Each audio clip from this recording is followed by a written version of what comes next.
Bonjour et bienvenue sur l'émission Plaisir d'amour. Ici Chantal Brault, néo-sexopédienne, spécialiste en savoir-faire et en savoir-être sexuel et spécialiste des sens et du plaisir. Aujourd'hui, on parle de vaincre ses peurs, la peur du jugement. Dieu sait qu'on en a énormément et dans une vie de couple, c'est également très présent. Pour ce faire, j'ai invité nul autre qu'un être extrêmement cher à mon cœur, François Lemay.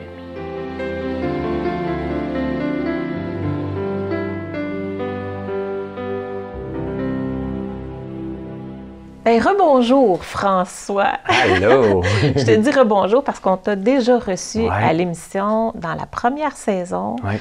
On parlait de vivre l'instant présent.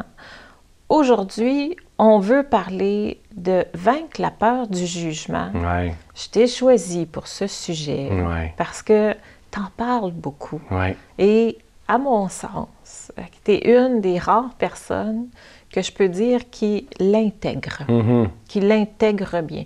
Donc, vraiment, explique-nous peut-être un petit peu pourquoi tu l'intègres et comment qu'on peut faire ça. Oui. En fait, c'était une de mes plus grandes peurs, en plus. Hein? Ça tombe sous le sens, hein? La peur du jugement. Peur du jugement. Parce que, tu sais, la majorité d'entre nous, ici au Québec, entre autres, la majorité était de religion catholique. Ouais. Puis on est beaucoup dans la culpabilité aussi. Puis j'ai pas rien contre la religion catholique, au contraire, mais on a quand même été élevés qu'on n'était pas assez. Puis souvent, mais on juge les voisins puis les autres. Puis donc, on grandit avec cette peur-là de ne pas être assez. Hein, de ne pas être... pas être à la hauteur. De pas être à la hauteur. De pas être assez bon. Et il y a une pensée qui me vient dans la tête pendant que je te parle. Dernièrement, j'étais à l'église pour des funérailles de quelqu'un. Et il y a une parole qui revenait, qui disait je ne suis pas digne de te recevoir. Non, mais c'est énorme, ça. Quand on y pense comme il faut, là, c'est quoi juste en arrière de ça? C'est culpabilité, je suis pas assez. C'est comme ça n'a juste pas de sens. À quel point qu'on a été construit avec ça. Non, je mérite ce qu'il y a de meilleur dans la vie. Point final. Okay? Donc, en fait, on a peur du jugement. Pourquoi? Parce que à la base de tout ça, c'est un besoin d'amour. On a besoin d'amour, on a besoin de reconnaissance. Et en dessous de ça, c'est encore plus grand, c'est un besoin d'énergie. Et quand on se sent incomplet, quand on sent qu'on manque de tout ça, d'amour de soi, mais on va essayer d'aller le chercher dans les autres. Et on va même juger les autres. C'est impossible d'avoir peur du jugement si je suis quelqu'un qui ne juge pas. Qui ne juge pas. Hein. Le jugement m'appartient. Et ça, voilà. C'est quelque chose que moi, j'ai appris. Hein? Puis là, j'ai fait, voyons donc. C'est pas vrai que le jugement nous appartient tout le temps ou que la critique nous appartient tout le temps. Ouais. Et Colin, tu as dit que tu te le fais mettre d'en face, c'est vrai. Tout à fait. C'est vrai tout le temps. Mais, hein? Et si tu veux arrêter d'avoir peur du jugement, il y a plusieurs choses qu'il va falloir travailler. La paix d'esprit, l'amour de soi, mais la première chose qu'il faut commencer à travailler, c'est arrêter de juger. Parce que mon esprit a fait comme si moi je juge, elle pense pareil. Elle est en train de juger. Hein, elle n'est pas correcte, t'es pas bien habillé, t'as des couettes au-dessus, il s'est mis juste un t-shirt pour faire son émission de télévision, peu importe. Il y en a qui sont conditionnés à voir constamment, rapidement, ce qui ne fonctionne pas. Ouais. Donc, on connaît tous des gens comme ça, ce qui fait que le jugement nous paralyse. Hein? On ne passe pas à l'action parce qu'on a peur de ne pas être correct puis quelqu'un dise quelque chose, puis ça devient un pattern à la base de tout. Fait que se reprogrammer. Il faut s'observer, se reprogrammer, d'arrêter de chialer aussi. Oui, puis il faut comprendre, et ça, c'est hyper important, si je veux pas me faire juger, je suis dans le contrôle. Si je veux pas me faire juger, je suis en train de chercher à contrôler la perception de tout le monde. Donc, je vais contrôler l'extérieur. Je contrôle tout le temps l'extérieur. Ouais, okay. Mais en réalité, on n'y arrivera jamais. Mais jamais. C'est Wayne Dyer m'a emmené dans une conférence qui disait... Vous êtes 400 présentement, il y a 400 personnes qui me jugent. Tu le dis toi aussi souvent. Je le dis, puis c'est de Wayne Dyer que j'avais vu ça. Mais là, présentement, vous êtes des millions de personnes, hein, c'est ça? À nous écouter présentement. Et tout le monde juge. Oui. J'aime pas, c'est un jugement. Oui. OK? J'aime pas son T-shirt, j'aime pas le ton de sa voix, j'aime pas comment il parle, j'aime pas... Peu importe. Ou je l'aime, c'est un jugement. On n'y peut rien. On est responsable de notre façon de passer notre message avec l'intention la plus noble possible, mais un coup ça sort, c'est plus de notre responsabilité. Si tu cherches à vouloir être aimé par tout le monde, tu es sûr de vivre une vie de malheur. Parce que tu vas aller chercher de l'amour, de la reconnaissance dans les commentaires de tout le monde, mais il y en a qui ne te donneront pas tous des commentaires comme ça. Et là, tu vas toujours chercher, écoute, on ne pourra pas rentrer dans tout ça aujourd'hui, mais on appelle ça le pattern de performance. Tu n'en auras jamais assez, puis tu vas t'étourdir, tu vas t'oublier. Hein? Posez-vous la question, est-ce que vous êtes de ceux et celles qui ont tendance à s'oublier dans la vie, faire passer les autres avant? Eh oui, c'est parce qu'on est pris dans un certain pattern. Et là, je ne veux pas être jugé parce qu'en dessous de tout ça, je me sens incomplet. Incomplet. On se sent incomplet. Est-ce que c'est un peu pour ça des fois, on est en couple, justement, pour aller compléter ce qui nous manque? C'est un peu une erreur. En fait, c'est quoi qui nous manque? Oui, c'est ça. C'est quoi qui nous manque? C'est notre perception qu'il nous manque quelque chose pour être complet. Mais la réalité, j'emmène ça beaucoup dans mes conférences, dans le livre aussi, dans tous les enseignements. On est complet. On est divin à la base, puis il ne faut pas avoir peur. On est des êtres divins. On est complet, puis il faut venir l'incarner, cette affaire-là. Mais par contre, il faut réapprendre à s'aimer.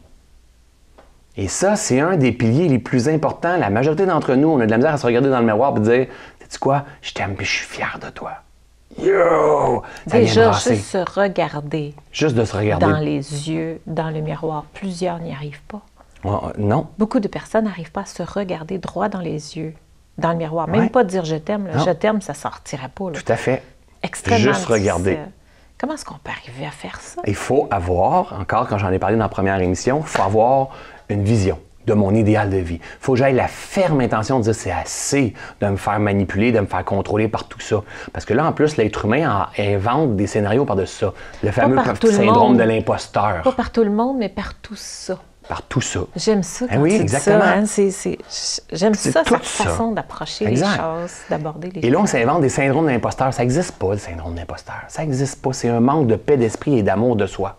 Ça n'existe pas, le syndrome d'imposteur. Quand je suis là, il ne manque rien. Pendant que tu es là avec moi, là, juste là, tu n'es pas en train de te demander si tu es bonne ou pas bonne. Si tu es bien habillé ou pas bien habillé, tu es bien payé ou pas bien payé, ils vont t'aimer, ils vont te pas aimer. Quand on est là dans l'instant présent, il n'y en a pas de problème. Ouais. Le problème, c'est le futur. Ils vont-tu m'aimer? Ils vont-tu être à la hauteur? Ils vont-tu me critiquer? Je vais-tu faire la bonne affaire? Et là, par cause et effet, stress, angoisse, anxiété, on revient encore toujours à la même chose. Et là, je me draine, je me tape dessus, je me critique. Le pattern, c'est ça. Je me critique, je me juge. Donc, je me compare. Le jugement, la comparaison, c'est des frères et sœurs. C'est comme une pièce de la même monnaie. Je me compare. Dès que je me compare, je me culpabilise. Hein, ouais. Quand je me juge, je me culpabilise. Ouais. Quand je me culpabilise, par cause et effet, je m'auto-sabote. Par cause et effet, quand je m'auto-sabote, je tombe en doute. Par cause et effet, quand je tombe en doute, je commence à manquer de confiance. Je deviens fragile. Par cause et effet, quand je manque de confiance, je commence à manquer d'estime de moi. Et là, je vois la petite version de moi-même. Et là, je fais comme, mais voyons donc, là, quelques jours, j'aurais conquéri le monde avec mes projets, et là, j'ai de la misère à me croire. As-tu déjà vécu ça? Ah, c'est ça. Et vous autres à la maison, probablement aussi. Et là, je comprends pas qu'est-ce qui est en train de se passer. En dessous de tout ça, hein, si je le vois pas, là, j'attends quelques jours, je m'écrase, ma vie, c'est de la merde, je comprends pas ce qui se passe. Puis à un moment donné, je me donne un coup de pied dans le derrière, et je recommence dans ce pattern de performance-là, et là, je repars. Puis là, c'est parti, puis là, cette fois-ci, ça va être sur la coche, puis ça va bien aller. Et encore une fois, je vais me critiquer, je vais me juger, je vais me culpabiliser, je vais embarquer dans le même pattern, dans le même cycle. En dessous de tout ça, c'est de l'insécurité. Les gens les plus performants, ce sont les gens les plus insécures. Mais on ne sait juste pas comment on fonctionne parce qu'on ne s'observe pas. Et l'insécurité, c'est quoi? C'est la perception qu'il me manque quelque chose. Oh, fait qu'on vibre dans le manque. On vibre, bingo! Et quand on vibre dans le manque, on fait quoi? On attire le manque. On crée le manque. Oui, exact. Donc, des relations de couple vides ou maintenant finance, mes affaires décollent pas ou n'importe quoi, là, le manque, là, je vibre le manque, donc je finis par attirer le manque. Donc, finalement, je vais être en couple, je suis faite pour être en couple, je suis peut-être toute seule, je suis pas faite pour être en couple, mais ma business a encore des problèmes financiers. Je vibre là-dedans, constamment. Mais la réalité, c'est qu'on est complet. Là. Dans l'instant présent, il ne nous manque rien. Donc, il va falloir revenir dans l'instant présent, apprendre à s'observer, avoir la ferme intention de me libérer de ce jugement-là. Puis pour pouvoir me libérer de ce jugement-là, il va falloir que j'aie la ferme intention d'arrêter de juger. Souvent, je donne cet exemple-là quand je vais en conférence. Imagine qu'un soir de semaine, le vendredi soir, à tous les 2-3 mois, on va prendre les femmes, OK? Vous êtes 7-8 femmes à faire un souper de femmes à tous les 2-3 mois. Des amis. Puis ce soir-là, vous dites, hey, on met la switch, excuse le mot, à bitch. Et là, on se donne. Là, tu vois, elle sort avec lui à cause de son argent. On y va comme ça. Puis on se donne. Puis on a du plaisir, puis on a du fun, on prend un verre. Puis là, c'est le fun. Hein? Puis wouh! Le mois prochain, toi, tu peux pas y aller. Comment tu te sens? Hein? Si tu as tendance à juger avec les autres, si toi, tu peux pas y aller le mois prochain, tu fais quoi? Ils vont se payer ma tête en temps. Et là, tu vas t'étourdir pour t'assurer d'être là parce que tu veux pas que... Et là, la vie est souvent comme ça. On se choisit pas, on s'oublie, on embarque avec les autres qui jugent pour faire partie, un sentiment d'appartenance, mais en dessous de tout ça, c'est toujours un manque d'amour de soi, puis un manque de paix d'esprit. Ça crée un mal-être incroyable. Je me fais la perspective, je me fais l'image de ce que tu dis, puis tu fais, bon Dieu que c'est inconfortable, bon Dieu que c'est désagréable. Ouais. Moi, je me souviens, à une certaine époque, j'avais dit à mes enfants étaient tous à la maison, j'en ai 4, là. Ils n'étaient pas très vieux. Puis je dis, vous ne trouvez pas qu'on critique beaucoup? Ouais. Qu'est-ce que vous en penseriez si on arrêtait la critique? On essaye tout ça. Ouais. Les enfants vont dire, ah ouais, ça c'est une bonne idée. Puis ça fait que si je critique, tu me le dis. Ouais. Si tu critiques, Bravo, je vais te le dire. Bravo. OK, écoute, les enfants, hein, c'est pas long, hein, ils te le disent. Hein. Voilà. Mais on critique tout le temps. Tout le temps. C'est ce fou. bracelet-là, il sert à ça. Ouais, parce que si tu t'auto-observes, tu as de la misère à le voir parce que tu es dedans tout le temps. Mais quand l'enfant te l'amène et dit, ah là, maman, tu critiques. Tout à fait. C'est de la critique, ça? Tu trouves que c'est de la critique, ça? Ouais. Bien, finalement, elle dit, ouais, OK, oui, c'est vrai, c'est de la critique. Tu sais. Tout à fait. Écoute, c'est incroyable. On est constamment là-dedans. On est constamment là-dedans. Mais là, c'est la critique des C'est un autres. tourbillon. Mais là, ça, c'est la critique des autres. Mais il y a encore pire. S'auto-critiquer. La critique de soi. Ouais, c'est encore Et pire. c'est à cause de elle qu'on a peur du jugement. On est de nos pires juges. Parce que lui, il va me finalement. juger une fois, puis moi, après ça, je vais m'en juger 10 fois, 100 fois, 50 fois, 100, 200 fois par rapport à ce qu'il a dit. Mais Ouais. là, il y a plein de niveaux de conscience à tout ça. Parce que là, mes amis, je pourrais décider demain matin de dire, mais quand je vais aller manger avec eux, là, moi, j'embarque pas puis je juge pas. Et là, je les regarde, j'embarque pas puis ils sont tout le temps en train de juger, ça n'a pas de bon sens. Je suis en train de les juger. Par le fait même. Par le fait même. Franchement, ils font dur, je suis en train de les juger. Je reviens à la maison, j'ai mon mari, ils ont jugé toute la soirée, ça n'a pas de bon sens, ils sont tout le temps en train de juger. Ils sont pas conscients. Tu es en train de juger. Donc, la clé va être beaucoup d'amour de soi, puis apprendre à calmer notre esprit, puis se ramener, puis pas embarquer dans le jeu des autres, hein, avoir de la colonne. Puis l'autre clé, ça va être comme, ça leur appartient. Détachement. C'est la clé des clés pour se réaliser. Détachement. Là, ils vont dire l'indifférence. Dans le fond, c'est pas de l'indifférence. C'est pas de l'indifférence, c'est beaucoup d'amour C'est- et de compassion, parce qu'ils savent pas ce qu'ils font. C'est ça la réalité. C'est ça. Parce Ça que donne rien d'essayer de vouloir changer les autres non plus, parce que ça change, ça fonctionne pas. c'est juste nous qu'on peut gérer, qu'on peut apprendre à maîtriser pour vivre plus en cohérence, pour maintenir notre paix d'esprit. Quand on juge, on active notre esprit. On est agité. Mais on le fait souvent par... Écoute, il y a beaucoup d'enseignements, là, mais par addiction, par besoin d'être, appartenir à une gang. Puis quand on juge, mettons si je juge quelqu'un, c'est parce que mon estime est basse. Fait que quand je le juge, whoop, je monte plus haut que lui. Oh! Ben, c'est une impression. Ah ouais, c'est juste une perception. C'est une perception. Perception. Parce que t'es pas plus ou moins. Là. C'est une perception tout le temps, tout le temps, tout le temps. Mais ça revient encore, on est des êtres de pattern sur le pilote automatique. Fait que si j'ai ce conditionnement-là, il est là partout. Et peu importe ce que je vais faire, je vais toujours observer, voir qu'est-ce qui n'a pas marché dans qu'est-ce que j'ai fait. Qu'est-ce que je devrais améliorer. Puis qu'est-ce qui n'a pas marché dans le repas que j'ai fait. Qu'est-ce qui n'a pas marché dans la fête que j'ai faite. Qu'est-ce que je m'en vais quelque part, moi j'aurais pas fait ça comme ça. Et je suis constamment en train de voir ça. Si je vois ce qui marche pas bien, par cause à effet, je drop à vibration, je suis en train de semer ça. Et là, j'ai une vibration de manque constamment. C'est la rééducation de l'esprit humain, de la machine humaine, comment on fonctionne. C'est tellement important, là. C'est de l'amour. L'amour est toujours la réponse. C'est le dernier chapitre du livre. Ouais. L'amour est toujours la réponse. Mettons, on dit ça. Ça veut dire quoi? L'amour est toujours la réponse. Tu sais pas, t'es perdu, c'est l'amour. Il te fait réagir, c'est de l'amour. Envoie-y de l'amour. Envoie-y de l'amour, de la bienveillance, de la compassion. C'est le pire trou du, hein? Envoie-y de l'amour. Il a besoin d'amour. Envoyer de l'amour à l'autre. OK, fait que Bienveillance, l'autre te compassion. déclenche, tu dis, OK, Faut que tu tu y te envoies ramènes. de l'amour sans nécessairement le faire en... T'as même pas besoin de dire. D'y Tu dis- dire, là, c'est ça. Ça revient à ce que je disais tout à l'heure, détachement. En vibration, Ça là. y appartient, il sait pas ce qu'il fait. C'est OK. Il fait du mieux qu'il peut. Ça, c'est une phrase hyper importante à comprendre. Cette personne-là fait du mieux qu'il peut avec les outils qu'il a, son niveau de conscience et d'intelligence du moment. Peut-être que tu as déjà été là, toi aussi. Beaucoup d'amour, de bienveillance, de compassion pour cette personne-là qui est en évolution. Et surtout, beaucoup d'amour, de bienveillance, de compassion pour toi aussi, en ce moment. C'est la clé des clés. C'est la clé, c'est toutes des clés. Détachement, pardon, acceptation, amour de soi, la paix. C'est ce qu'on a besoin, c'est ce que les grands sages sont venus nous partager depuis la nuit des temps. On est difficile de comprendre, mais non, on est juste de comprendre. Oui. Maintenant, on est juste en train de le mâcher pour le vulgariser, pour arriver à le faire comprendre. Puis on le comprend parce que là, notre vie n'a plus de sens maintenant avec la façon qu'on vit dans cette société-là. Mais ça a toujours été les clés de tout le temps. Quand ça va bien en couple, là, c'est parce qu'il y a l'amour, c'est parce qu'il y a la paix, c'est parce qu'on laisse l'autre vivre. Quand ça va pas bien, c'est parce que je vais le contrôler. Parce qu'il ne me donne pas l'amour que je voudrais, il ne me donne pas l'attention que je voudrais, c'est parce que je suis agité, parce que j'en ai trop. La business, c'est la même affaire, c'est tout le temps la même chose. Un couple, c'est un peu une business. C'est la même affaire. C'est un projet à deux. Fait que là, faut... C'est la même chose. C'est comme un peu un plan d'affaires. Hein? Je veux dire, quand tu fais un plan d'affaires, il faut que tu décortiques pas les opportunités, mais les possibilités. Il faut que tu prévois dans 5 ans. Exact, les valeurs. Toi, ton budget, tes valeurs. Exact. L'alignement et tout. Dans un couple, c'est pareil, mais on le fait pas. Exact. On pense que l'amour est suffisant. Oui, Et dans un certain sens.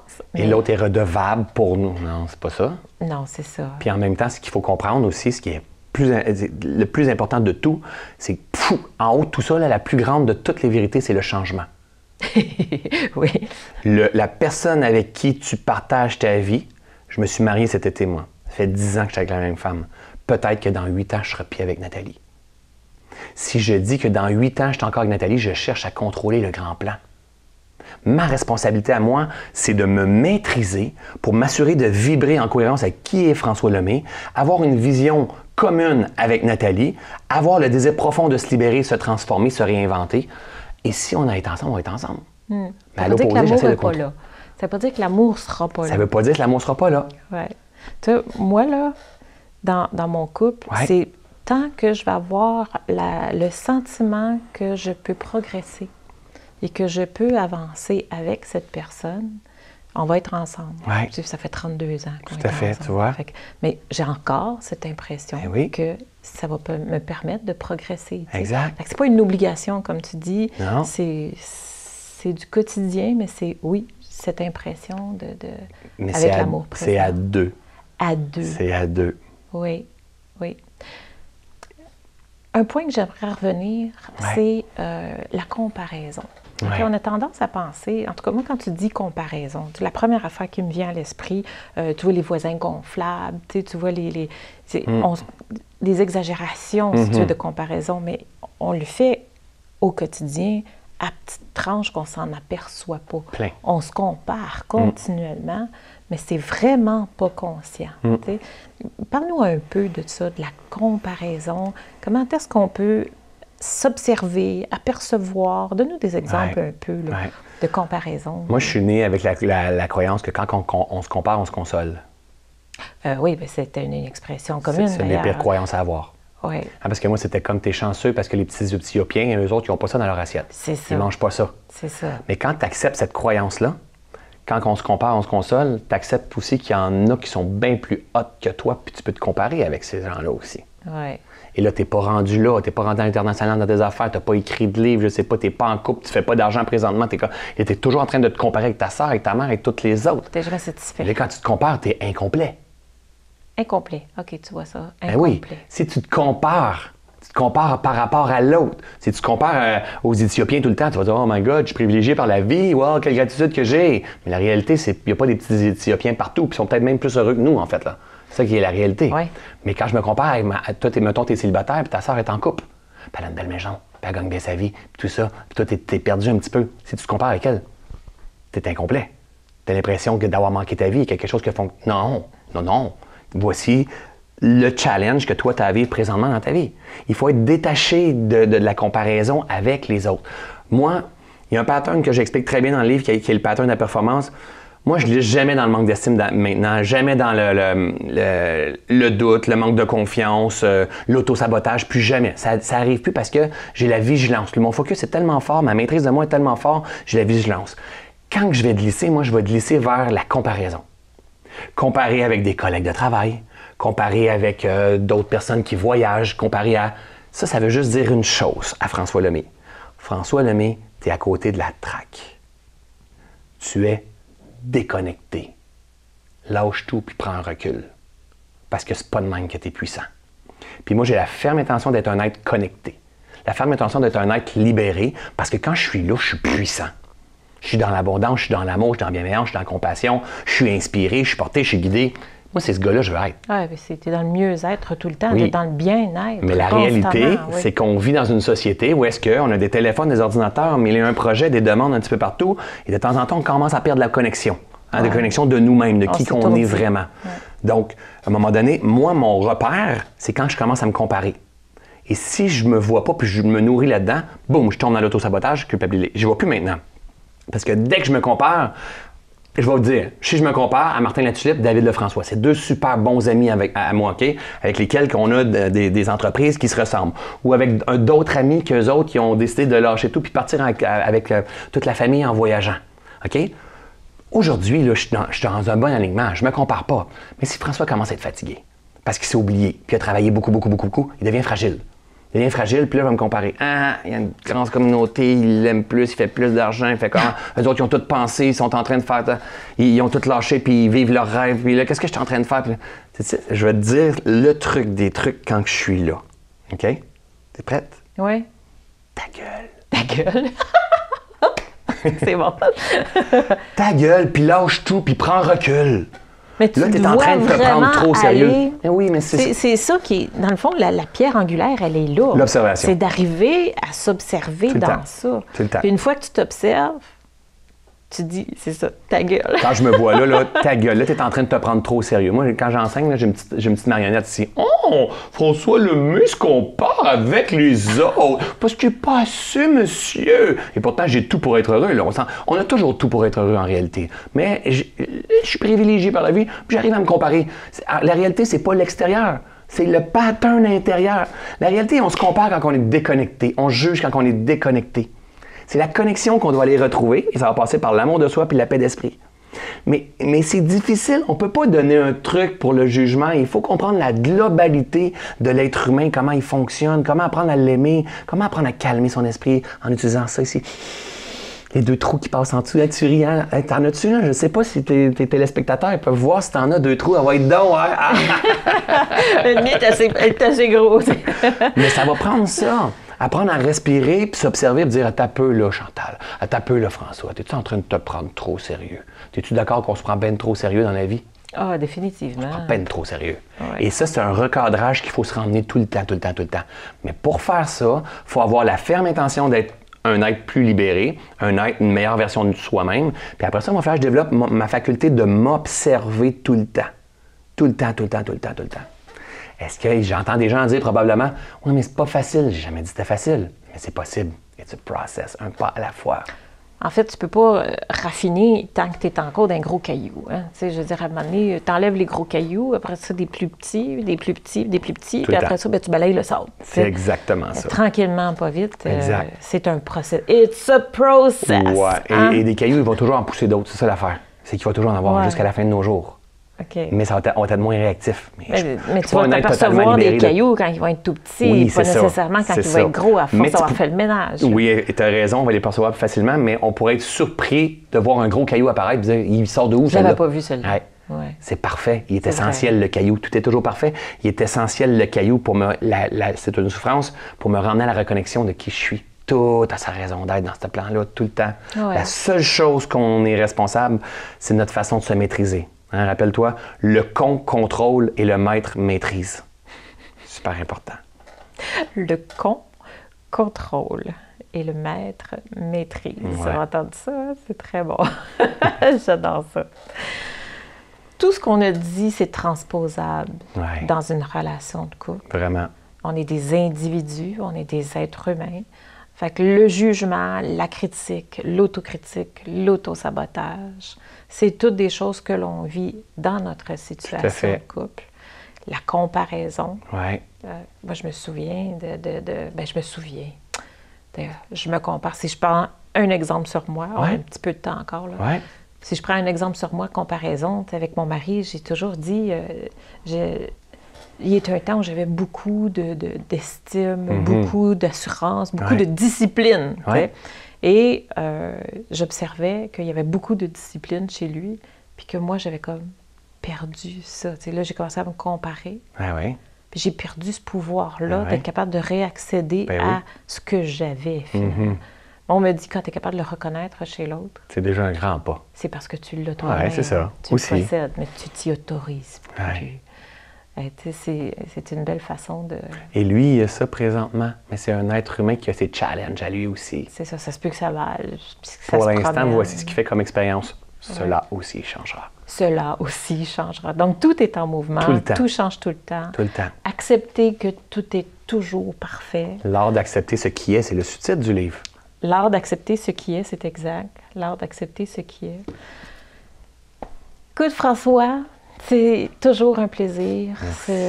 J'aime énormément de la façon que tu enseignes. C'est vrai que c'est vulgarisé. J'espère que vous avez bien compris. Si vous avez des questions, vous pouvez toujours rejoindre François. Ouais, avec plaisir. Très facilement. Il se fait un plaisir d'y répondre. Il le fait très bien. Donc, nous, c'est tout pour aujourd'hui. Merci beaucoup de l'invitation. Bien, ça fait un énorme plaisir. On se revoit probablement dans une autre. On verra bien. Avec plaisir. Et pour nous, ça va être tout pour aujourd'hui. On se voit dans une autre émission. Bye bye. Puis, suite à tout ça, quand j'étais plus sur le party, je voulais pas me marier. Moi, je me disais, ah non, moi, je veux pas me marier, je crois pas à ça. Et là, ben, j'ai demandé ma femme en mariage, puis on va se marier le 29 juin. Oh, ça se fait là. Oui, au printemps, 29 juin 2019. Oh. Fait que la vie change. Les perceptions changent. Les perceptions changent, les besoins changent, le respect de l'autre change. Pour moi, c'était pas important. Pour elle, ça l'était beaucoup. Donc, à un moment donné, il y a ça aussi. Oh, mais toi, elle a respecté cette limite-là qui était là présentement pour toi. Puis aujourd'hui, ben, toi, ça l'a évolué, ça l'a changé. Oui, puis on peut dire qu'un malheur a amené une opportunité de mariage. Le malheur a amené une opportunité de mariage. Non, mais c'est tiré par les cheveux, mais on se comprend. Mais pour le pire. Mais oui, exactement. Mais on a vécu ça, nous autres. Le meilleur pour le pire. Ça a été vécu. Ouais, mais ça fait quand même plusieurs années, là. Vous êtes ensemble. Oui, ça fait 8-9 ans, là. OK, 8-9 ans. Oui. Fait que c'est ça qu'il faut. Puis moi, je dis toujours que dans la vie, quand il nous arrive des malheurs, des épreuves, on perd jamais. On gagne ou on apprend. On gagne ou on apprend. On perd pas. Ça, j'aime cette phrase-là. Il faut écrire ça.